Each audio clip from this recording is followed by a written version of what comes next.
Gajuwaka depot వద్ద అతి భారీ బెల్లం వినాయకుడిని ప్రతిష్ఠించడం జరిగింది. ఆ వినాయకుడిని దర్శించడానికి భారీ ఎత్తులో భక్తులు వస్తున్నారు. ఎన్నడూ లేని విధంగా ఈ సంవత్సరం బెల్లం వినాయకుడిని పెట్టడం జరిగిందని కమిటీ మెంబర్స్ అందరూ కలిపి ఎంతో ఘనంగా ఏర్పాటు చేసి సంబరాలు జరిపిస్తున్నారు. దేవుడి ఆశీస్సులు అందరికీ ఎల్లప్పుడూ ఉండాలని కోరుకుంటున్నారు.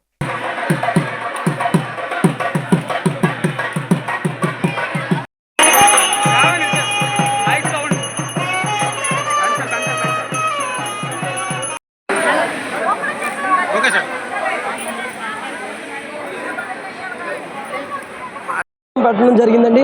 ఈ విగ్రహం మేము ఎకో ఫ్రెండ్లీ అనే కాన్సెప్ట్ మీద తీసుకున్నాం.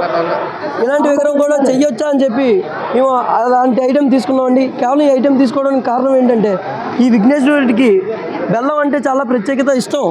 అందుకే బెల్లంతో చేద్దామని చెప్పి బెల్లం కాన్సెప్ట్ని తీసుకున్నామండి. ఈ బెల్లాన్ని మనం రాజస్థాన్ నుంచి తెప్పించామండి. ఇది ఇక్కడ శిల్పి మాత్రం అనకాపల్లి శిల్పి. అంటే లోకల్లో కూడా ఇంత మంచి శిల్పి ఉన్నారా, ఇలాంటి వాళ్ళని కూడా గుర్తించాలి మన లోకల్లో కూడా అని చెప్పి అనకాపల్లి శిల్పిని తీసుకొచ్చి, అంటే ఈ బొమ్మ మీద అయితే ఇప్పటి వరకు ఎవరికి అలాంటి అవగాహన లేదండి. ఎందుకంటే గూగుల్లో కూడా సెర్చ్ చేస్తే మనకి బెల్లం వినాయకుడు అనేది ఇప్పటి వరకు లేదు.